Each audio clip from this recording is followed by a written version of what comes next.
ఆంధ్రప్రదేశ్ మాజీ ముఖ్యమంత్రి వైఎస్ఆర్సీపీ పార్టీ అధినేత జగన్మోహన్ రెడ్డి గారు సుదీర్ఘ ప్రెస్ మీట్లో చాలా విషయాలను తాను చెప్పుకొచ్చారు. తాడేపల్లి కేంద్రంగా వైసీపీ క్యాంప్ కార్యాలయం నుంచి మీడియాతో మాట్లాడిన జగన్మోహన్ రెడ్డి గారు తాజాగా చంద్రబాబు నాయుడు గారు కూటమి అధినేత 3 పార్టీల కలయికతో అధికారంలో ఉన్న ఈ చంద్రబాబు నాయుడు గారు ప్రస్తుత పరిపాలన తీరు, క్రెడిట్ చోరీ అంశాలు, గురుజాల నియోజకవర్గంలో పెన్నిలి గ్రామంలో జరిగిన దారుణ ఘటన అయితేనేమి తదుపరి విషయాలు అంశాలపై చాలా కీలక విషయాలను ఆయన జగన్మోహన్ రెడ్డి గారు ప్రజలకు వివరించే కార్యక్రమం చేశారు.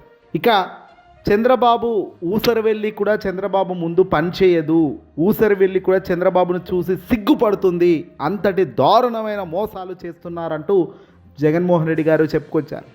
రైతుల సమస్యలు తీర్చాలన్న కనీస ఆలోచన కూడా ఆ పెద్ద మనిషికి లేదని, మోసం మోసం మోసం మరే ఇతర అంశం లేదు అనేటట్టుగా తన పరిపాలన సాగుతుందన్నారు. భూముల రీసర్వే చేయాలన్న ఆలోచన కూడా చంద్రబాబు ఎన్నడూ చేయలే తాను 40 ఏళ్ల చరిత్రలో ఉన్నప్పుడు అధికారంలో.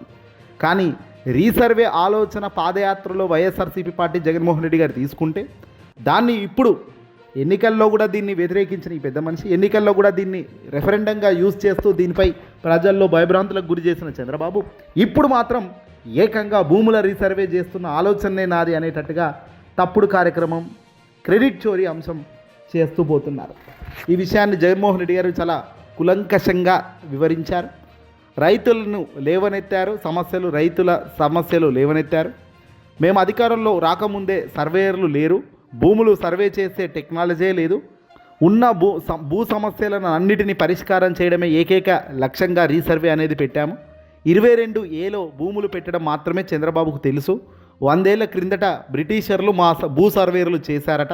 ఆ తర్వాత ఏ ముఖ్యమంత్రి ఈ పని చేయలేదు. వైఎస్ఆర్సీపీ పార్టీ జగన్మోహన్ రెడ్డి గారు వచ్చిన తర్వాతే ఇది చేశారు అన్నది వాస్తవం. ఇది అప్పుడు కూడా బలంగానే మార్కెట్ చేశారు. అధికారంలోకి వస్తే సమగ్ర భూ సర్వే చేయిస్తామని 2019 మేనిఫెస్టోలో పెట్టినట్లుగానే అధికారంలోకి వచ్చిన తర్వాత కరోనా తర్వాత చెప్పినట్లుగానే భూ సర్వే మొదలు పెట్టడం 2020 డిసెంబర్ 21వ తారీఖున భూ సర్వే అనే కార్యక్రమం మొదలు పెట్టడం జరిగిందని జగన్మోహన్ రెడ్డి గారు చెప్పుకొచ్చారు. సువర్ణ అక్షరాలతో లిఖించదగ్గ గొప్ప అధ్యాయం అది అని భూ సర్వేను మహాయజ్ఞంలా చేపట్టాం. వివాదాలు లేని విధంగా పారదర్శకంగా భూములు రీసర్వే చేశాం. రికార్డులు ట్యాంపర్ చేయలేని విధంగా పరిష్కరించాం. భూ యజమానులకు శాశ్వత భూ యాజమాన్య పత్రాలను ఇచ్చాము, ఓనర్షిప్ అకౌంటబిలిటీ ఇచ్చాము. ప్రభుత్వం పూచీకత్తుగా పత్రాలు రైతులకు అందించాం. అడ్వాన్స్డ్ ఫీచర్లతో రైతులకు పాస్బుక్లు ఇస్తే ఆ పాస్బుక్కుల్లో QR కోడ్ పెట్టాం. 4 సార్లు ముఖ్యమంత్రిగా ఉండి 80 పదుల వయసులు దగ్గరగా పడుతున్న చంద్రబాబు నాయుడు గారు ఎన్నడైనా ఇలాంటి ఆలోచన చేశారా అని ప్రశ్నించారు జగన్. చంద్రబాబు ఇలాంటిది ఎన్నడైనా విన్నావా, ఎప్పుడైనా చేశావా అని ప్రశ్నల వర్షం కురిపించారు. సమగ్ర సర్వే చేసిన మేము చేసిన ప్రతిదీ రికార్డే, ఇది ఎవరు తుడిచిపెట్టలేదని జగన్మోహన్ రెడ్డి గారు చెప్పుకొచ్చారు. గ్రామాల్లో సచివాలయాలు నిర్మించాం, వాటిలో 10 మంది చొప్పున సిబ్బందిని నియమించాం. సర్వే కోసం రికార్డు స్థాయిలో సిబ్బందిని పెట్టుకున్నాం. సుమారు 40,000 మంది సిబ్బంది శ్రమ కృషి దాగుంది ఇందులో. ఈ మహాయజ్ఞంలో టెక్నాలజీపై అవగాహన కోసం వీళ్లకు శిక్షణ ఇప్పించాం. సర్వే ఆఫ్ ఇండియాతో ఒప్పందం చేసుకున్నాం. సర్వేలో హెలికాప్టర్లు, డ్రోన్లు ఉపయోగించాం. డ్రోన్లతో సర్వే జరిగింది మా హయాంలో మాత్రమే అని జగన్మోహన్ రెడ్డి గారు చెప్పుకొచ్చారు. ఇంత పెద్ద మహాయజ్ఞం జరిగిన తర్వాత క్రెడిట్ చోరీ చేయాలని ఎవరికైనా ఉంటుందా? సాధారణంగా ఎవరికి ఉండదు. కానీ చంద్రబాబు రాజకీయం చేస్తున్నారు, రాజకీయమే కాదు ఈ క్రెడిట్ చోరీలు కూడా చేస్తున్నారు అని జగన్ చెప్పుకొచ్చారు. కోట్ల సర్వే రాళ్లను గ్రామాలకు తరలించాం, వాటిని ఉచితంగా రైతులకు ఇచ్చాం. వాటిపై భూ సర్వే భూరక్ష అని రాయించాం. 5 సెంటీమీటర్ల తేడా లేకుండా సర్వే జరిపాం. విదేశాల్లో కూడా చేయలేని ప్రయత్నాలు చేశాం. ఇది మహాయజ్ఞం లాంటి మహా సక్సెస్ఫుల్ అడుగులు ఇవన్నీ. భూములు రీసర్వేకు 6,000 కోట్లు ఖర్చు చేశాం. ఈ కృషిని మొచ్చి ఢిల్లీలో ఉన్న ఏదైతే కేంద్రంలో ఉన్న మోదీ సర్కార్ ప్లాటినం గ్రేడ్ ఇచ్చింది. అంటే మా పని వల్ల కేంద్రం ఏకంగా 400 కోట్ల రూపాయలు, దాదాపు 400 crores రాయితీ ఇచ్చింది. కానీ చంద్రబాబు అదంతా తన వల్లే అని చెప్పుకొస్తున్నారు. ఇప్పుడు 2023 డిసెంబర్ పార్లమెంట్ సాక్షిగా కేంద్రమే ఈ ప్రకటన చేసింది. భూముల రీసర్వేను నీతి ఆయోగ్ ప్రశంసించింది. కేరళ, ఉత్తరాఖండ్ అధికారులు సర్వేను అధ్యయనం చేశారు, ఎలా చేస్తున్నారు ఎలా అని. మహారాష్ట్ర అధికారులు అధ్యయనం చేసి ప్రశంసించారు. అస్సాం కూడా మా సహకారం కోరింది. సర్వే ఆఫ్ ఇండియా అప్పటి డైరెక్టర్ మేము చేపట్టిన సర్వేను మెచ్చుకున్నారు.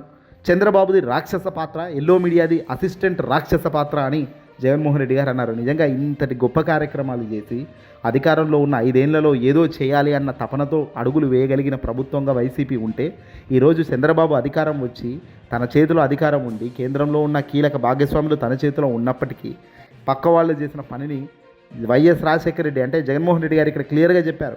మా నాన్నతో పోటీ పడే దేవుడెరుగు కానీ వాళ్ళ కొడుకుతో కూడా నువ్వు పోటీ పడే పరిస్థితి లేకుండా అన్యాయంగా చేసిన పనిని దొబ్బేసే కార్యక్రమం చేస్తున్నాను మనిషివా అని జగన్ చాలా గడ్డి పెట్టాడు ఈ ప్రెస్ మీట్లో. చంద్రబాబుది రాక్షస పాత్ర అని కూడా అన్నారు. ఐఆర్ఎస్ కాల్స్ ద్వారా ఎన్నికల సమయంలో రైతులను భయపెట్టింది ఈ అంశాలన్నీ చెప్పే. దుష్ప్రచారంతో భూ సర్వే క్రెడిట్ను చంద్రబాబు తన ఖాతాలో వేసుకోవాలనుకుంటున్నారు. నిజాలు ఎంతో కాలం దాచిపెట్టలేరు. సర్వే రాళ్ళు లేకుండా చంద్రబాబు సర్వే చేయిస్తున్నారట. ఏ రాయి పడితే ఆ రాయి పెట్టి సర్వే అంటున్నారు. పాస్బుక్ల విషయంలో మేము చేసింది చేస్తున్నారు. మేము ఇచ్చిన వాటికే కేవలం రంగులు మార్చేసి తెలుగుదేశం పార్టీ లోగోలు ఎక్స్చేంజ్ లాగా ఉన్న లోగోలో తీసేసి రంగులు మార్చి రంగులు పెడుతున్నారు. ట్యాంపర్ చేయలేని పాస్బుక్లు ఇవ్వాలన్నదే మా తపన. పైగా వాటిల్లో విపరీతమైన తప్పులు ఉంటున్నాయి. మేము పాతిన రాళ్లపై ఉన్న పేర్లను తొలగిస్తూ చంద్రబాబు 15 కోట్లు ఖర్చు చేస్తున్నారు ఈ తొలగించే కార్యక్రమం కోసమే. సర్వే అంటే ఏంటో కూడా తెలియదన్నట్లుగా సాగుతుంది చంద్రబాబు సర్కార్ వ్యవహారం. సర్వే అంతిమ లక్ష్యాన్ని నీరుగారుస్తుంది చంద్రబాబు సర్కార్ అని జగన్మోహన్ రెడ్డి గారు చెప్పుకొచ్చారు. ఇక 22A గురించి చంద్రబాబు మాట్లాడితే ఆశ్చర్యం వేస్తుందని కూడా జగన్ అన్నారు. 22Aలో అడ్డగోలుగా భూములు పెట్టిన చరిత్ర ఈ చంద్రబాబుదే. గ్రామ వార్డు సచివాలయాల్లో రిజిస్ట్రేషన్ సేవలు గాలికి వదిలేశారు. ₹55.79 మేము పట్టాదారు పాస్బుక్ ఇస్తే చంద్రబాబు ₹76 తీసుకుంటున్నారు. అందులో ₹20 కమిషన్ అట. కమిషన్లు తీసుకొని పట్టాదారు పాస్బుక్లు ఇస్తున్నారు. చుక్కలు భూముల సమస్యలను మేము కూడా పరిష్కరించాం. ఇనాం భూములపై 1,60,000 మందికి హక్కులు కల్పించాం.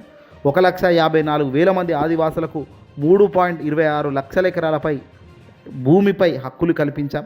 చంద్రబాబు ఇవేవి చేయకపోగా అదంతా తన పనిగా చెప్పుకుంటూ పోతున్నారు. చంద్రబాబు మొదటి నుంచి ఇంతే చెప్పేది నీతులు, శ్రీరంగం నీతులు.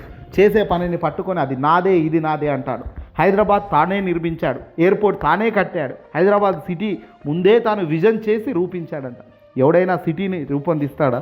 ఎవడైనా సిటీని ముందే ప్లాన్ చేసి ఇలాగే అవుతుంది అనుకుంటారా? ఆయా పరిస్థితులు, ఆయా ప్రభావం, ఆయా ముఖ్యమంత్రి స్థాయిలో ఉన్న వ్యక్తులు అందరూ చేతులు కలిస్తే ఆయన వేసిన ప్రతి చెయ్యి కంపెనీలు పెట్టుబడులు అపారంగా వస్తే ఇది జరుగుతుంది. ఈ చిన్న లాజిక్ కూడా తెలియని చంద్రబాబు నాయుడు గారు ఏది పడితే అది అబద్ధాలు చెప్తూ ప్రజలను మోసం చేస్తున్నారనేది జగన్మోహన్ రెడ్డి గారు ప్రధానంగా చెప్పుకొచ్చారు. ఈ చంద్రబాబు చేస్తున్న ఈ పనులన్నిటికీ రాబోయే రోజుల్లో చెక్ పడుతుందని, చంద్రబాబు ఆయన ఎల్లో ముఠా రాక్షసుల కంటే దారుణంగా మారిపోయారని, పల్నాడు జిల్లా పెన్నిల్లో దారుణం గురించి కూడా జగన్ చాలా గట్టిగా హెచ్చరికలు జారీ చేశారు. ప్రజలు ఊర్లు విడిచి వెళ్లాల్సిన పరిస్థితి, రెడ్ బుక్ రాజ్యాంగం చేరుస్తున్న తీరు సిగ్గుపడాల్సిన పరిస్థితి రాష్ట్ర వ్యాప్తంగా అని అన్నారు. ఊర్లో తిరిగి అడుగు పెట్టడానికి కూడా ప్రజలు కోర్టులో కేసులు వేస్తున్నారు. రెడ్ బుక్ రాజ్యాంగాన్ని చంద్రబాబు దగ్గరుండి ప్రోత్సహిస్తున్నారని, సల్మాన్ ఒక దళితుడు, ఒక సామాన్యుడు, తన భార్య అనారోగ్యం బారిన పడిందని సొంత గ్రామం పిన్నిలి వెళ్తే సల్మాన్ను రాడ్లతో కొట్టి చంపారు. చికిత్స పొందుతూ ఆ మనిషి చనిపోతే కనీసం మృతదేహాన్ని కూడా ఊరిలోకి కూడా రానిచ్చే పరిస్థితి లేదని, మా పార్టీ నేతలు పోరాడితే కానీ అంత్యక్రియలు అనుమతించలేదని, తన పరిపాలన చంద్రబాబు విషపు గింజలు నాటాడు, ఆ నాటిన గింజే రేపు చెట్లు అవుతుందని జగన్మోహన్ రెడ్డి గారు అన్నారు.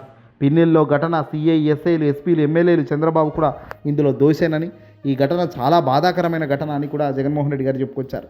వాస్తవానికి ఈ తరహా పనులు చేస్తున్నప్పుడు నిజంగా ఇలాంటివి ప్రోత్సహించడం కూడా తప్పే. ఇవి ఒక గెలుపు కాదు, ఇవి దారుణం. ఇలాంటివి సమాజంలో ఉండకూడదు. ఏవైతే సమాజంలో ఉండకూడదో, ఏదైతే సమాజం రుచి చూడకూడదో ఆ రుచి చూపిస్తున్న చంద్రబాబుకు రాబోయే రోజుల్లో ఎంత అరిచినా, గగ్గోలు పెట్టినా ఎల్లో మీడియా అరుపులకు ఎవ్వడు భయపడడు అన్నది సత్యం. ఈరోజు వీళ్ళు ఇత్తుతున్న ఈ ఇత్తనాలే రేపు చెట్టై మొలిచి నిలబడతాయి వీళ్ళ మీద అన్నది కూడా సత్యం. ఈ వీడియో నచ్చితే లైక్ కొట్టి షేర్ చేయండి.